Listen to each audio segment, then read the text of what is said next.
Hello student, welcome to smart chemistry.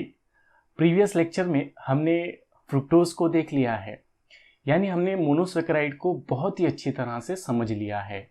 आज के lecture में हम डाइसैकेराइड शुरू करने वाले हैं और स्पेशली डाइसैकेराइड के अंदर हम आज सुक्रोज की प्रॉपर्टी और उसके स्ट्रक्चर को देखने वाले हैं। तो चलिए शुरू करते हैं।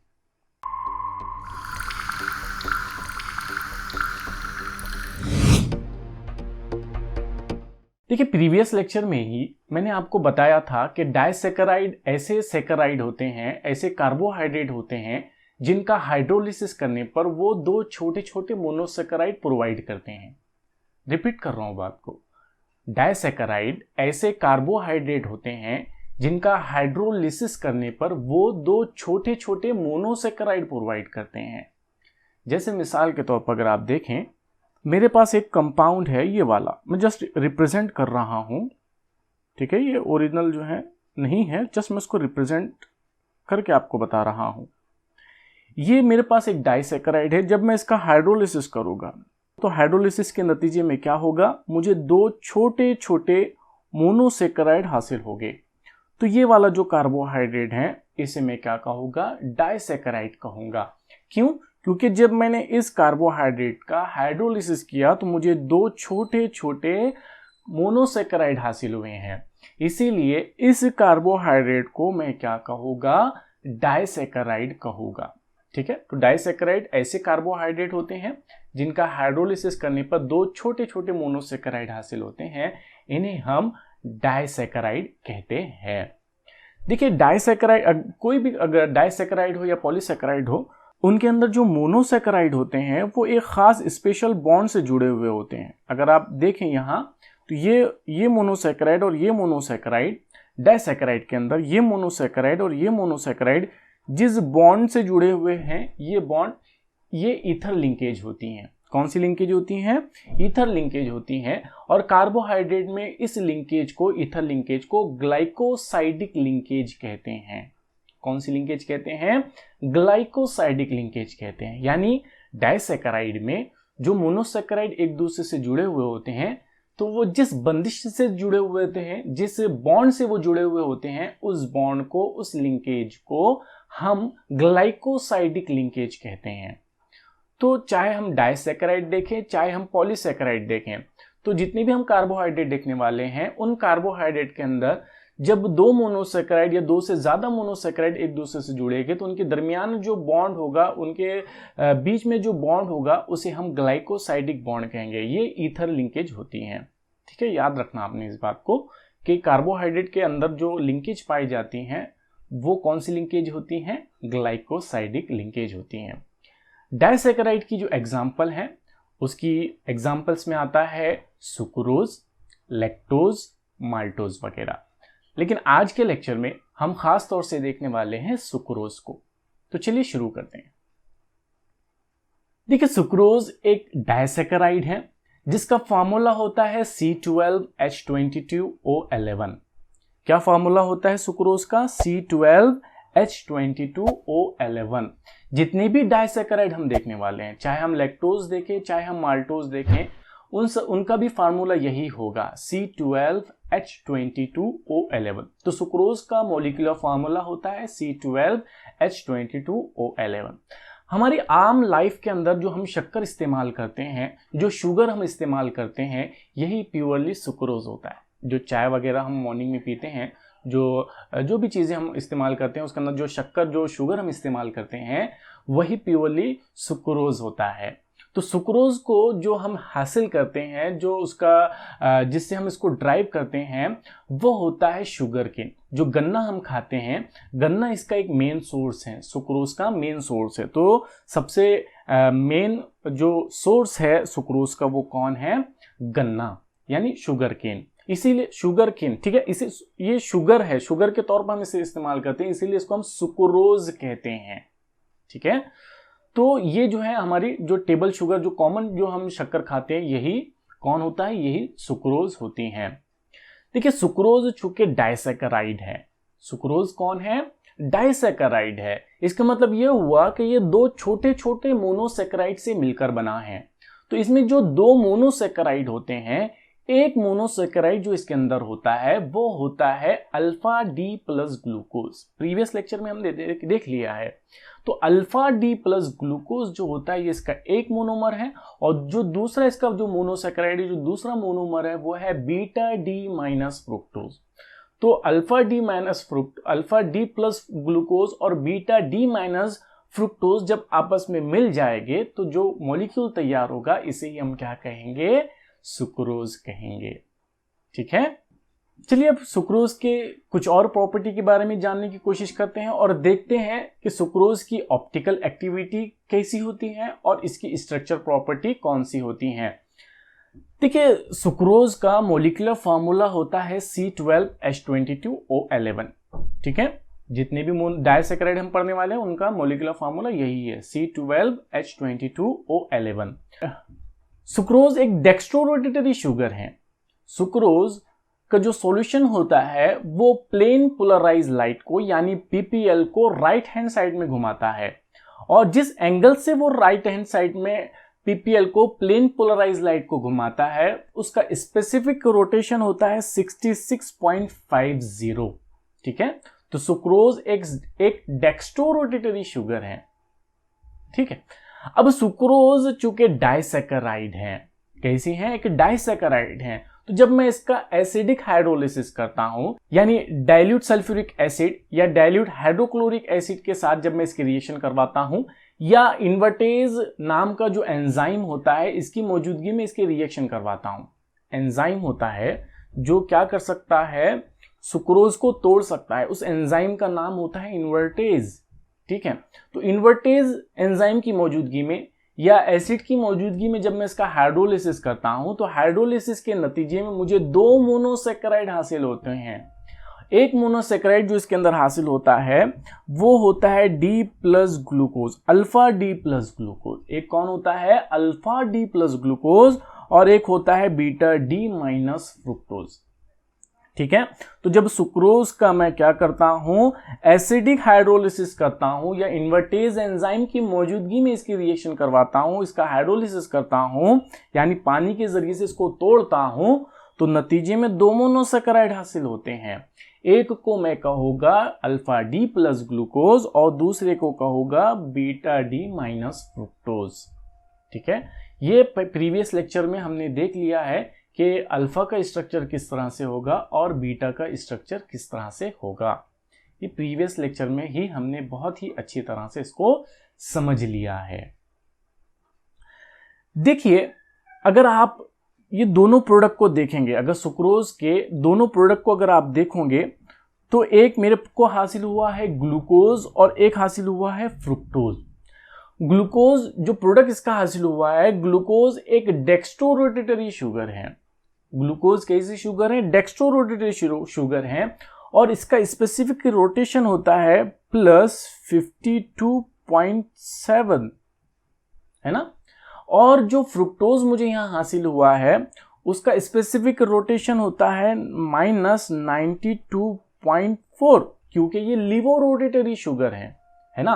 तो जो प्रोडक्ट मुझे हासिल हुआ है, इस प्रोडक्ट में जो डोमिनेंट होता है वो डोमिनेंट होता है फ्रुक्टोज, क्योंकि फ्रुक्टोज का एंगल जो स्पेसिफिक एंगल से वो लाइट को लेफ्ट हैंड साइड में घुमा रहा है वो है -92.4, जबकि ग्लूकोज जो मुझे हासिल हुआ है वो किस एंगल से राइट हैंड साइड में घुमा रहा है, 52.7। एक 52.7 से राइट हैंड साइड में घुमा रहा है, एक -92.7 मतलब 92.4 एंगल से लेफ्ट हैंड साइड में घुमा रहा है। तो जो डोमिनेंट रहता है वो होता है लेफ्ट हैंड साइड वाला।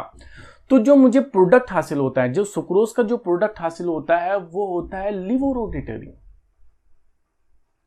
देखिए, जो प्रोडक्ट ओरिजिनली हासिल हुआ वो कैसा है, लिवोरोटेटरी है। क्यों, क्योंकि उसमें जो फ्रुक्टोज है उसका स्पेसिफिक रोटेशन कितना है, -92.4। ठीक है, और जिसकी वजह से जो प्रोडक्ट है, प्रोडक्ट में फ्रुक्टोज का रोटेशन डोमिनेंट हो जाता है, जिसकी वजह से प्रोडक्ट जो होता है वो लाइट को, प्लेन पोलराइज लाइट को लेफ्ट हैंड साइड में घुमाता है। ठीक है, जबकि सुक्रोज कैसा था, डेक्स्ट्रोरोटेटरी था। और जो प्रोडक्ट हासिल हुआ है, प्रोडक्ट कैसा हासिल हुआ है, बोलिए, हाँ कैसा हासिल हुआ, लिवोरोटेटरी हासिल हुआ है। तो इसीलिए जो प्रोडक्ट हासिल होता है इसे हम इन्वर्ट शुगर कहते हैं। जो प्रोडक्ट हासिल हुआ है उसे हम इन्वर्ट शुगर कहते हैं, क्योंकि इन्वर्जन हो गया है। वहां हमारा सुक्रोज कैसा था, डेक्स्ट्रोरोटेटरी था, और जो प्रोडक्ट हासिल हुआ वो लीवोरोटेटरी है। ठीक है, इसलिए जो प्रोडक्ट हासिल होता है इस प्रोडक्ट को हम इन्वर्ट शुगर कहते हैं, और इस हाइड्रोलिसिस को हम इन्वर्जन ऑफ सुक्रोज कहते हैं। ठीक है, क्योंकि यहाँ इन्वर्जन हो जा रहा है। इसीलिए तो जो एंजाइम है, जो एंजाइम सुक्रोज का हाइड्रोलिसिस करता है उसे इन्वर्टेज कहते हैं। ठीक है, क्योंकि उसका स्पेसिफिक रोटेशन क्या हो जाता है, पूरी तरह से अपोजिट हो जाता है।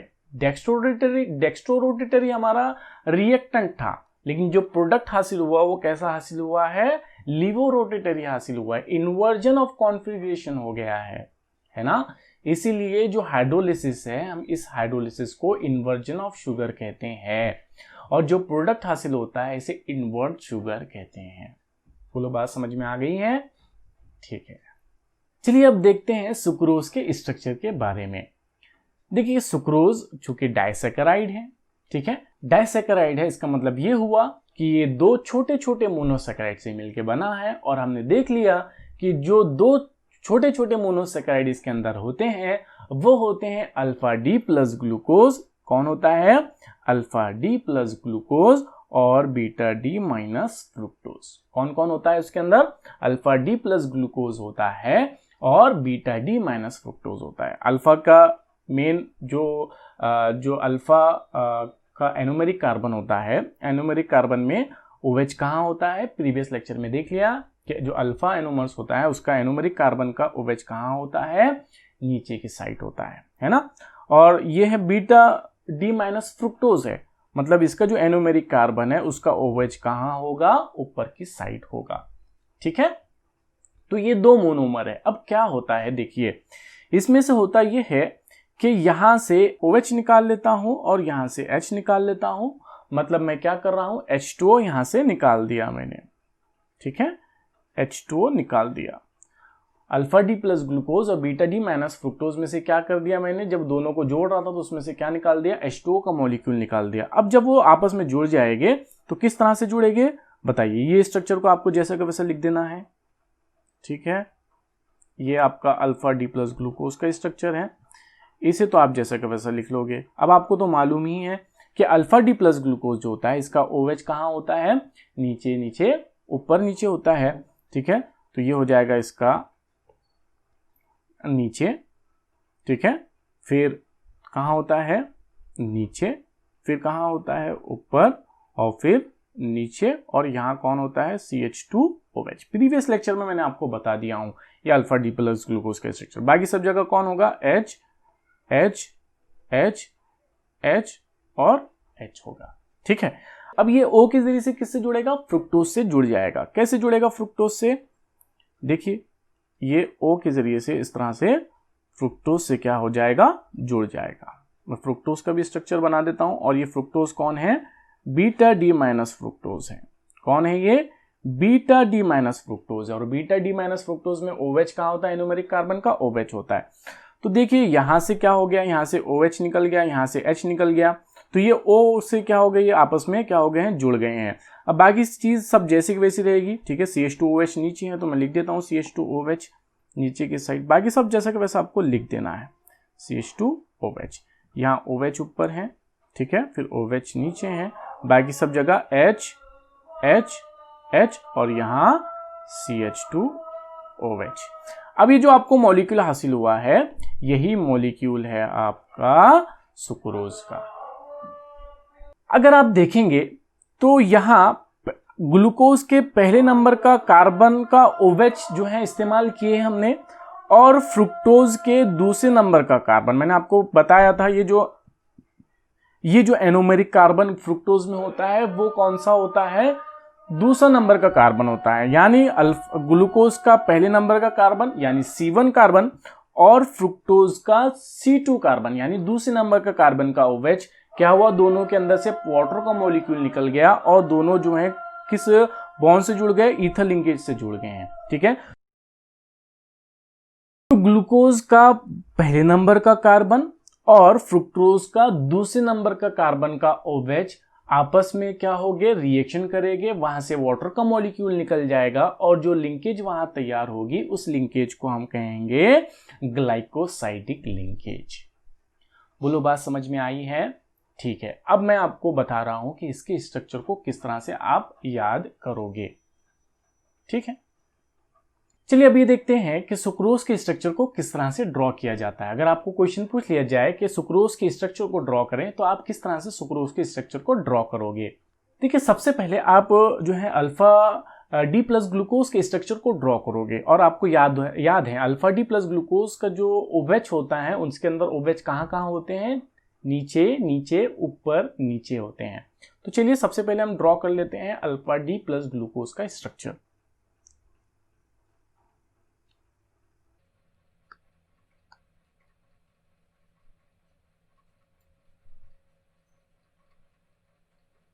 देखिए, अल्फा डी प्लस ग्लूकोज में OH कहाँ कहाँ होते हैं, नीचे नीचे ऊपर नीचे होते हैं। अब चूंकि जो पहले नंबर का कार्बन है ये पहले नंबर का कार्बन है, ये दूसरे नंबर का कार्बन, तीसरे नंबर का कार्बन, चौथे नंबर का और ये पांचवें नंबर का कार्बन है। तो जो पहले नंबर का कार्बन होता है उसका OH रिएक्शन में हिस्सा ले लेता है, तो मैं उसको वो OH को नहीं बनाऊंगा। थोड़ा सा याद रखें आप, क्योंकि पहले ग्लूकोज का जो पहले नंबर का कार्बन होता है यानी C1 कार्बन होता है उसका OH रिएक्शन में हिस्सा ले लेता है, यानी वो फ्रुक्टोज के साथ जुड़ने वाला है, तो मैं वो O को नहीं लिखूंगा।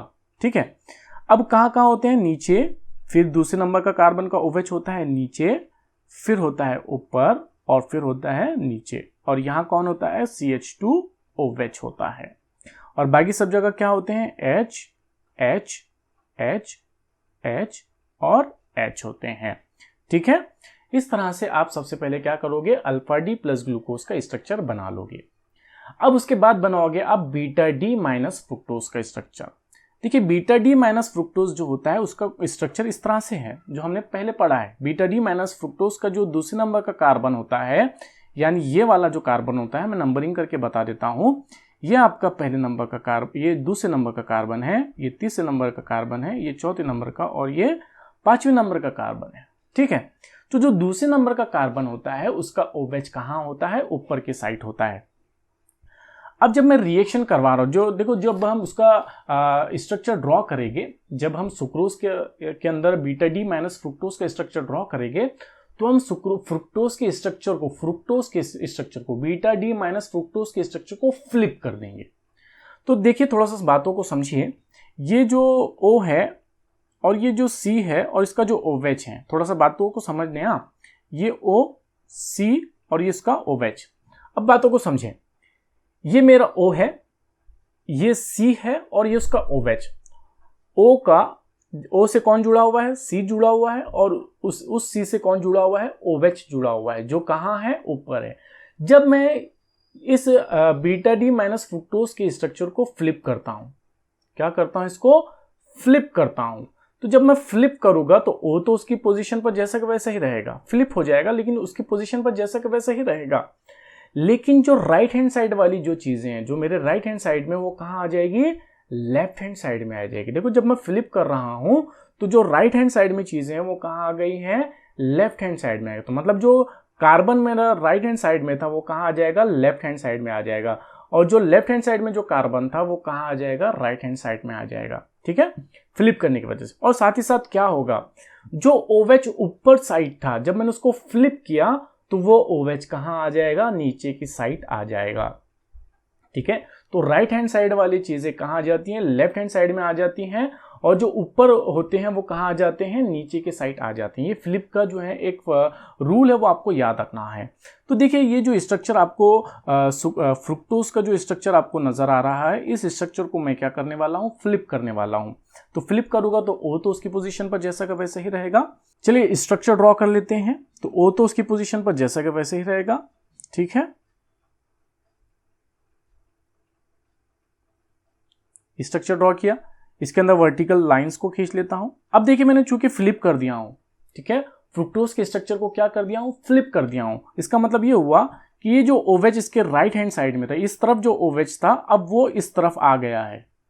ठीक है, तो अब जो दूसरे नंबर का कार्बन है वो कौन सा है, ये दूसरे नंबर का कार्बन है, ये तीसरे नंबर का, ये चौथे नंबर का और ये पांचवें नंबर का कार्बन। ठीक है, फ्लिप कर दिया हूं। अब फ्लिप कर दिया तो जो OH इसके राइट हैंड साइड जो दूसरे नंबर का जो कार्बन था उसका OH जो है वो कहाँ है, ऊपर साइड है, तो वो OH कहाँ आ जाएगा, नीचे की साइड आ जाएगा। ठीक है, ये नीचे की साइड यहाँ आ जाएगा। अब चूंकि दूसरे नंबर का कार्बन का OH जो है वो ग्लूकोज के साथ बॉन्डिंग किया है तो मैं उसको नहीं लिखूंगा। ठीक है, इसको नहीं लिखूंगा। ठीक है, अब अगर आप तीसरे नंबर के कार्बन के OH को देखेंगे तो वो कहाँ है, ऊपर साइड है, मतलब अब फ्लिप करने के बाद वो कहाँ आ जाएगा, नीचे साइड आ जाएगा। तो चलिए नीचे लिख लेते हैं, OH कहाँ आ जाएगा, नीचे साइड आ जाएगा। ठीक है, चौथे नंबर के कार्बन का OH देखें, ये वाला इस कार्बन का OH देखें कहाँ है, नीचे साइड है, तो वो कहाँ चला जाएगा, ऊपर की साइड चला जाएगा। तो चलिए लिख लेते हैं ऊपर की साइड OH। अब जरा देखिए ये जो पांचवें नंबर का कार्बन है, पांचवें नंबर के कार्बन से कौन जुड़ा हुआ है, CH2OH जुड़ा हुआ है और वो कहाँ है, ऊपर है। तो फ्लिप करने के बाद वो कहाँ आ जाएगा, नीचे की साइड आ जाएगा CH2OH। और बाकी सब जगह हम क्या लिख लेते हैं, H H H हम लिख लेते हैं। ठीक है, अब ये जो पहले नंबर का जो कार्बन था ग्लूकोज का और जो दूसरे नंबर का जो कार्बन है फ्रुक्टोज का, अब वो आमने सामने आ गए हैं, है ना। अब हम क्या कर सकते हैं, पानी का साल्मा यहाँ से रिलीज कर सकते हैं, वाटर मॉलिक्यूल यहाँ से आसानी से रिलीज हो जाएगा। ठीक है, यहाँ से H और इसका OH यहाँ से इस तरह से निकल जाएगा, HOH निकल जाएगा। तो वो जो लिंकेज उनके दरमियान बन जाएगी, वो लिंकेज इस तरह से उनके दरमियान में लिंकेज तैयार हो जाएगी। ठीक है, और इसी लिंकेज को हम क्या कहते हैं, ग्लाइकोसाइडिक लिंकेज कहते हैं। ठीक है, कौन सी लिंकेज कहेंगे इसको, हम ग्लाइकोसाइडिक लिंकेज कहेंगे। तो अल्फा डी प्लस ग्लूकोज आपको स्ट्रक्चर बनाना है, फिर उसके बाद बीटा डी माइनस फ्रुक्टोज का स्ट्रक्चर फ्लिप वाला बनाना है और उनको O के जरिए से इस तरह से जोड़ देना है, और यही स्ट्रक्चर है आपके सुक्रोज का। बोलो बात समझ में आई। ठीक है, देखिए सुक्रोज एक नॉन रिड्यूसिंग शुगर होती है, क्योंकि इसका जो फंक्शनल ग्रुप होता है, अल्डिहाइड और कीटोन जो इनके अंदर फंक्शनल ग्रुप होते हैं, वो दोनों के दोनों फंक्शनल ग्रुप बॉन्डिंग बनाने में बिजी हो जाते हैं, जिसकी वजह से ये टॉलेंस रिएजेंट टेस्ट जो होता है इसको वो नहीं देते हैं, इसको वो रिड्यूस जो टॉलेंस जो रिएजेंट होता है उसको वो रिड्यूस नहीं कर पाते हैं। ठीक है, इसीलिए हम कहेंगे कि सुक्रोज जो होता है वो नॉन रिड्यूसिंग शुगर है। अच्छा चलो देखते हैं कि कैसे इसका जो अल्डिहाइड ग्रुप और जो कीटोनिक ग्रुप है वो किस तरह से बिजी हैं। देखिए अगर आप मैंने जो स्ट्रक्चर बताया था आपको, तो मैंने आपको कहा था कि जो ग्लूकोज होता है, ग्लूकोज का जो पहले नंबर का कार्बन होता है वो एनोमेरिक कार्बन है और वो कार्बन होता है अल्डिहाइड ग्रुप का। ठीक है, तो ये अल्डिहाइड ग्रुप का कार्बन है। और जो कीटोन होता है, कीटोन में दूसरे नंबर का जो कार्बन होता है वो होता है एनोमेरिक कार्बन और वो होता है कीटोन का। ठीक है, तो यहाँ ग्लूकोज का ये वाला कार्बन अल्डिहाइड का है और ये वाला कार्बन फ्रुक्टोज में कीटोन का है, और ये दोनों का जो कार्बन है वो क्या कर दिया है, बॉन्डिंग बनाने में, ग्लाइकोसाइडिक बॉन्ड बनाने में वो क्या हो गया है, बिजी हो गया है, जिसकी वजह से वो टॉलेंस रिएजेंट के साथ और कोई दूसरे रिएजेंट के साथ वो रिएक्शन नहीं कर पाता है, जिसकी वजह से हम ये कहेंगे कि सुक्रोज नॉन रिड्यूसिंग शुगर है, वो टॉलेंस रीजन का रिडक्शन नहीं कर पाती है, जिसकी वजह से सुक्रोज एक नॉन रिड्यूसिंग शुगर हो जाती है। उम्मीद करता हूं कि आपको सुक्रोज समझ में आ गया होगा, इसकी स्ट्रक्चर और इसकी प्रॉपर्टी भी आपको समझ में आ गई होगी। नेक्स्ट लेक्चर में हम देखेंगे लैक्टोज और माल्टोज के बारे में। उम्मीद करता हूं कि आप वो लेक्चर भी जरूर सुनेंगे। मिलते हैं नेक्स्ट लेक्चर के अंदर, जब तक अस्सलामु अलैकुम व रहमतुल्लाहि व बरकातहू।